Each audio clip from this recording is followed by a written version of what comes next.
Hey Dan, are you there? I'm really, really sorry, but I completely forgot that we were having a retirement party for someone in my office. So, I just don't think that I'm going to be able to go over to your place today. Again, so sorry about this. It's okay, I understand. This is kind of a work thing, and we agreed to put work first until we got married. I know, but I really did want to try and be home just a bit earlier today. Would you mind making dinner, though? You remember me telling you about how I was really craving salmon, right? Right. Yeah, I remember you saying that. You're not exactly the most subtle person when it comes to hinting at me what you want to eat. Well, maybe not. But you're just such a good chef, and I really do enjoy your cooking. You're never ever allowed to tell her this, but I think that you might even cook better than my mom. Well, I don't know about that. I think that your mom is a pretty good chef, if I do say so myself. I'm not trying to say that she's a bad chef or anything like that at all. I'm just saying that I think you are a cut above so many other people when it comes to what you make in the kitchen. At this point, I don't think I'll ever be able to enjoy anyone else's cooking again. I see. So basically you're telling me you're only marrying me for my cooking skills then? Well, you might be closer to the truth than you realize. But anyways, I can't believe that we're really going to get married in a week. It's just incredible. It feels like the date has just snuck up on us so quickly. I know what you mean, but when you think about it, the timeline has been pretty quick. I mean, I only proposed to you about 3 months ago, but still, it does feel like so much has happened in that time. I know exactly what you mean. But now that we're only a week away, I guess it's just starting to feel really real to me. And to think that you and I are going to the courthouse tomorrow to have our civil service done. And then we can actually officially move in together. This really is starting to feel real. You're right. And that's what I'm saying, right?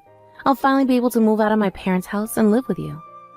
And that means that I finally won't have to listen to my parents telling me what to do all the time. Did you know that my mom still tells me to clean my room? But you're always just so kind and sweet, and you don't mind cleaning up for me when I visit your place. So basically you're now saying that you're marrying me because I cook and clean. I guess I'm more of a catch than I realized. And I guess it's my job to just stand there and look pretty, right? I think you do much more than that, Casey. Although, since we're talking about this, I did see an article the other day talking about how so many divorces come from one partner putting all the work on the other. Dan, stop it right there. We cannot be talking about divorce when we are a week away from getting married. But I guess maybe you're not so good at hunting things yourself. If you want me to do more around the house when I move in, I will. Thank you. I do appreciate you saying that. I just want to make sure that we're on the same page before we live together. I know, and I promise that I will try my best. But I think it might also take some time for me to adjust, you know? That's okay. You know I'm a patient guy. And if there's anything you need me to show you how to do, I'm more than happy to. Aw, thank you so much for that, Dan. I really do appreciate it. Anyways, we're having this retirement party at some restaurant, so I gotta go right now. I'll talk to you later, though. Sounds good to me. Try not to drink too much and get home safe, okay? No problem. If I'm out too late, I'll just go to my parents' house, though. So maybe save the salmon for another night. But I think I'll be okay since I'm really trying to watch my figure before we get married. Well, you just take care of yourself, okay? And please text me when you get back home, even if it's really late, okay? I've just been hearing a lot of scary things on the news lately. Well, I don't think I'm going to do any after parties. There is one. I should probably be back to my parents' house by midnight or something.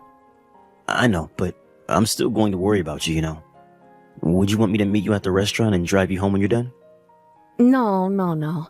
I could never ask you to do something like that for me. Besides, I'm sure that you're already tired from being at work all day, and my parents' house is the opposite direction from yours. I'll just get an Uber or something like that, and I'll be fine, I promise.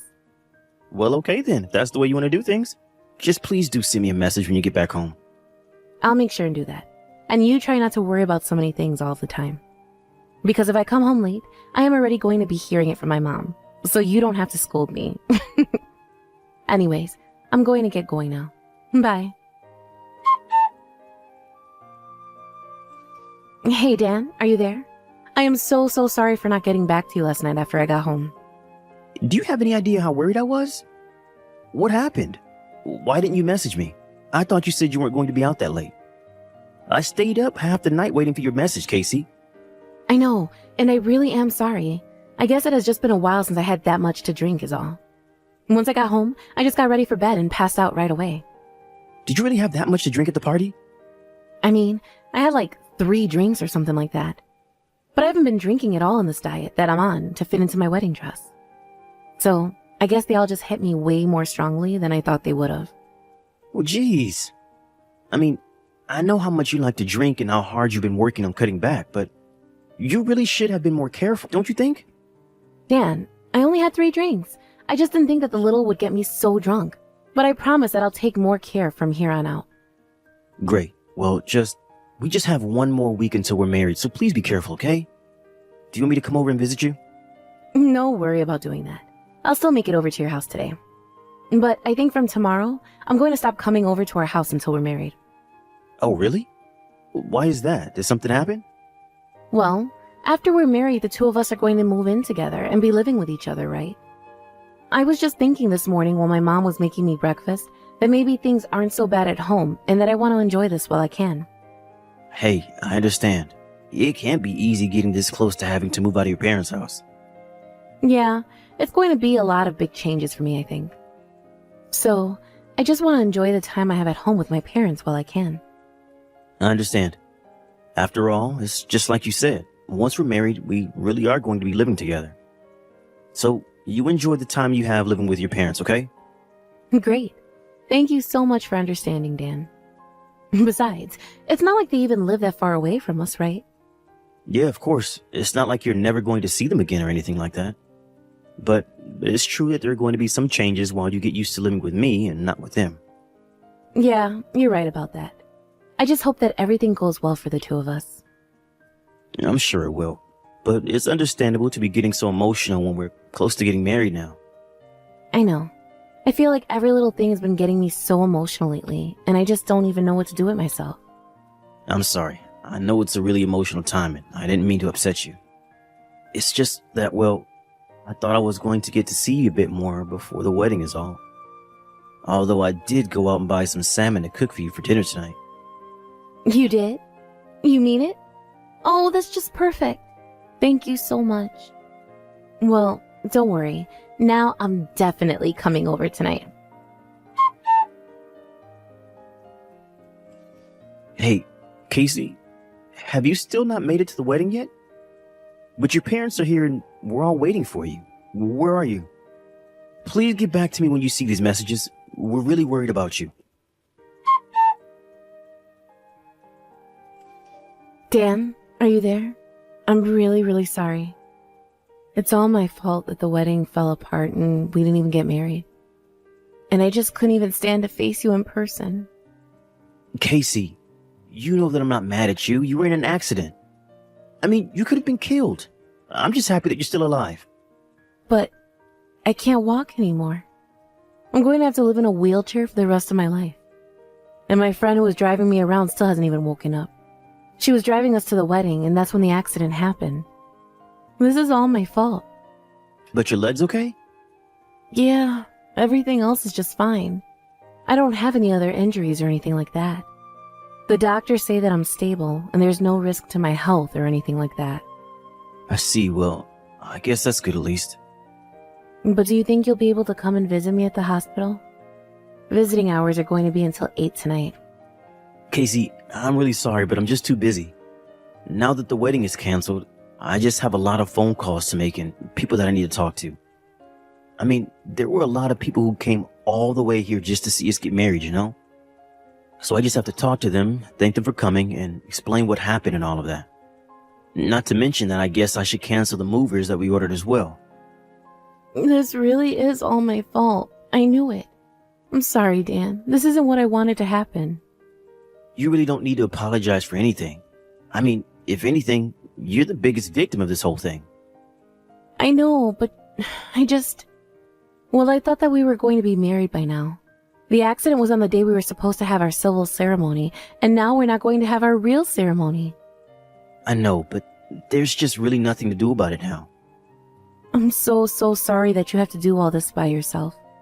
I wish there was some way that I could help you in this state, but right now the only thing I want is to see you. It's okay, I understand. and I really want to see you too. Do you think you'll be able to come and see me tomorrow? Yeah, that should be fine, Casey. Thank you so much, Dan. I was really worried that you were going to leave me over this. You mean because you weren't able to have our wedding how we planned it? Yeah, and because I'm going to be in a wheelchair for the rest of my life. Well, I guess that just goes to show that you never really know what can happen. One day you're healthy and fine, and then an accident like this happens and takes it all away. But I would never leave you just because you're going to be in a wheelchair. I hope you know that I'm not that kind of person. Thank you so much, Dan. Just reading that message makes me feel better. Anyways, I'm sorry for reaching out to you while you're so busy. I'll see you tomorrow. Hey, Casey, are you there? I have to talk to you. Dan, why have you been ignoring all my messages I've been sending you? You're making me really nervous. Is everything okay? Yeah, I'm sorry. I know that I haven't been able to make it over there to see you. But why not? What's going on, Dan? Well, the thing is that when you woke up from the accident, you said that you didn't want any visitors, right? I know, but that was because I woke up in the hospital and I was just trying to piece together what happened. I guess I didn't want to feel like I was letting people down, so I didn't want to see them. I know what you mean. I was really nervous and needed some time too, but I've come to a decision. What do you mean by that? Well, I don't think that we should get married. I just don't think I'm going to be able to live with you, and so I don't think that you and I should be getting married. But why? I don't understand what happened. What made you change your mind?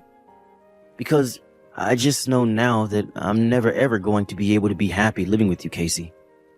But is this because I'm never going to be able to walk again? No, it isn't because of that. You're lying to me. I know that it's because of that. You think that I'm just going to be dead weight hanging around your neck for the rest of your life, don't you? All I asked was that you come and visit me in the hospital, and you just leave me like this? How could you do this to me? I thought that you were different. Dan, I thought I could trust you. Well, I feel the exact same way. In fact, I'm glad this accident happened so that I found out the truth before our wedding. Truth? What on earth are you talking about? Why would you even say something like that to me? Don't you realize that I'm going to be paralyzed from the waist down for the rest of my life? How could you say that to me after all I've been through? Don't you think that I've suffered enough already? I think that you brought all of this suffering on yourself. So you're really going to try and tell me that this is all my fault then? Well, you've been telling everyone that you were just on your way over to the wedding when you got into the accident, and that's all that happened, right? But the truth is just a little different, isn't it? You weren't on your way to the wedding. You were trying to run away with your secret lover. You were trying to drive as far away from our wedding as you could before you got hit by the car. Dan, what are you talking about? You can't actually be serious about this, right? But I suppose the man you're with still hasn't woken up yet, has he? Maybe you were hoping that he never would and that no one would figure this out. Of course not. He's just an old coworker of mine, but of course I hope that he gets up. I mean, it was actually his retirement party that I was going to. It isn't like he's old or anything. He just did a lot for the company in the short time that he was here. But you don't actually think I'd cheat on you with him, do you? Or that I would try to run away from our own marriage just to be with him, right? You told me that you were having a really special friend drive you over to the wedding, remember? Of course I remember telling you that. And I wasn't lying to you about it either, I swear. So, was this guy your special friend? The one that you were going to run away with? Is this what you meant by this? I finally get it. I see what's going on here. You found out that I have a close male friend, and now you're trying to make me feel like I'm the bad guy here because you're jealous. You're just so horrible. I didn't think you were capable of being so cruel. I mean, what kind of way is this to treat someone who just found out they'll never be able to walk again? And you really think that just because something happened to your legs that it excuses every other horrible thing you've done? Do you think that this makes you some kind of hero now that you're in a wheelchair for trying to run away with some other guy? I can't believe this. I can't believe that you actually said that to me just now. Why are you attacking me when I'm the victim? Why are you trying to make yourself out to be the victim here when you're not? If you're a victim of anything, you're a victim of your own horrible decisions. When I heard that you were in an accident, I was just terrified. I didn't care at all about the wedding. But then, Why are you putting me through this? Because then I had proof that you were cheating on me. It was his coworker's parents, the one that you were cheating on me with. They came to me and gave me his journal. His journal? But why would they give you something like that of his? Because in it was written all the little details about your affair, the time that you had met up and where, not to mention your name written with a big heart around it. Well, I mean, that's not my fault if this guy was secretly obsessed with me and I had no idea. Well, that's the other thing. I actually called your work the day after the goodbye party. I asked if they had heard from you after the party. Except your coworker told me that there was no retirement party at all. They had no idea what you were talking about. So you even called my work just to see if I was okay? That's right. I called and I was so worried about you. I was broken up with grief until I found out that you were never faithful to me to begin with. Do you know, his parents even showed me his phone. So if you still think you can try and trick me by saying that he's just obsessed with you, don't bother. There was so many texts between you and him. The plan to run away was spelled out so clearly that it didn't leave a doubt in my mind at all.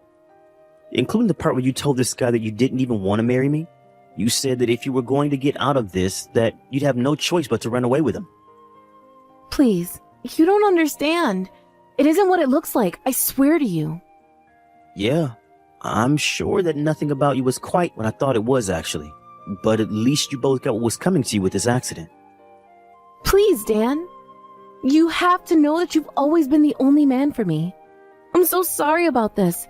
I promise to never stab you in the back again. Please, you have to know that you're the only person that I want to spend the rest of my life with, right? And to think that we were almost married. Now I can call this off and never have to deal with you again. After that, Chris, the man that Casey was seeing behind my back, woke up. His parents told him about how disappointed they were in him, but since he was in the hospital, it was clear that neither of them was going to be able to run away from this. I also sued Casey for her affair and for ruining our engagement. Her and Chris. The payout was large, but it wasn't enough to cover the hurt and the pain that I had in my heart from such betrayal. In the end, news about what Casey and Chris did spread around their town and their work, and they both moved away as soon as they could to avoid embarrassment. I haven't heard from Casey since, but I wonder how she's getting used to her new life in a wheelchair. As for me, I took the money that I got from the lawsuit and decided to move away myself. I couldn't stand living in the same town where so much betrayal took place. I just felt like I needed a new start in life. I put in a transfer request at work, and when it came through, I packed up my things and set out to start my new life in a new place. I'm sure that I'll go through a lot of hardships there as well, but at least it will be on my own terms, since I'll never let anyone lie to me like that again. Thank you for watching. If you like this video, please give it a thumbs up and don't forget to subscribe to see more content like this.